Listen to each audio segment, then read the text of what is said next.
গুরুত্বপূর্ণ ভাষণ দেবেন জনাব শহীদুল মুন্সি। বড় ভাই শহীদুল মুন্সি।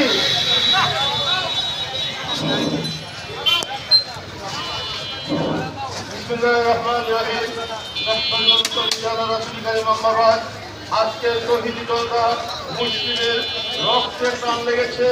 আজ বাংলার মানুষ প্রত্যেকটা প্রান্ত কেন্দ্র থেকে প্রত্যেকটা মসজিদ থেকে মানুষ সারা বাংলাদেশে মুখরিত হয়েছে একটি কারণে, ইমানি দায়িত্ব পালনের জন্য। মহান আল্লাহ তাআলা রাসূল প্রেরণ করেছেন আল্লাহ তাআলার দ্বীনের দাওয়াতের জন্য। প্রত্যেকটা নবী পয়গম্বর রাসূল এই দ্বীনের দাওয়াত দিয়েছেন এবং নবীজির ওয়ারিস যারা আলেম ওলামা তাদের মাধ্যমে প্রচারিত হয়েছে, তাদের মাধ্যমে দ্বীন প্রতিষ্ঠিত হয়েছে। এই জমিন যখনই নাপাক হয়েছে, এই জমিনকে পবিত্র করার জন্য ইমানি মানুষ রক্ত দিয়ে জমিনকে পবিত্র করেছে। এই বাংলার মাটি একবার মন্ত্র করেছে পাকিস্তানি বাহিনী। বাংলার মানুষ রক্ত দিয়ে এদেশের মাটিকে পবিত্র করেছে।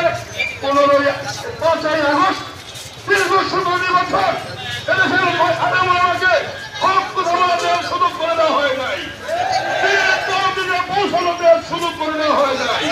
তখন এই রক্ত দিয়ে জমিনকে স্বাধীন করে পবিত্র করা হয়েছে। ঠিক অনুরূপ এই ভারতের দালাল তাদের দ্বারা উদাহরণের সব করবেন তাবিজ এবং রক্ত হয়েছে একই কায়দায়। আমাদের সব সচ্ছল ভাই জীবন দিয়েছে, রক্ত দিয়েছে, শতাধিক মানুষ আহত হয়েছে।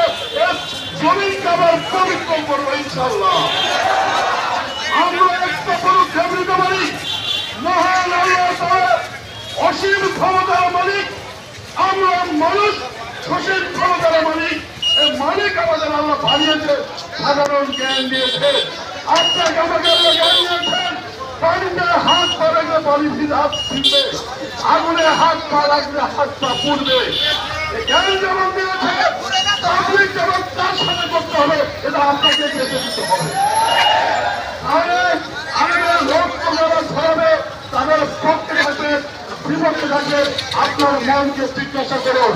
আমরা প্রত্যেক ইমানি দায়িত্ব পালনের সঙ্গে এটা তো করতে পারি, যারা সাত দিনের তাবলীগ জামাতের সাথে তাদের ছেলে কোনো আত্মীয়তা হবে না, তারা শুধু বন্ধুত্ব থাকতে পারে না, তাদের সাথে কোনো কিরকম সম্পর্ক থাকতে পারে না।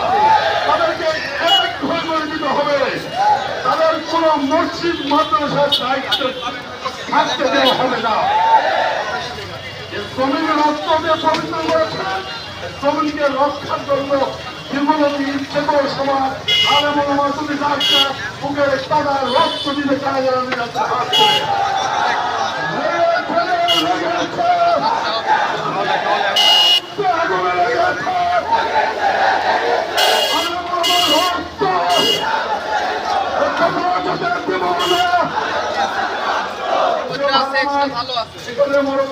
অনেকে বক্তব্য রাখবেন।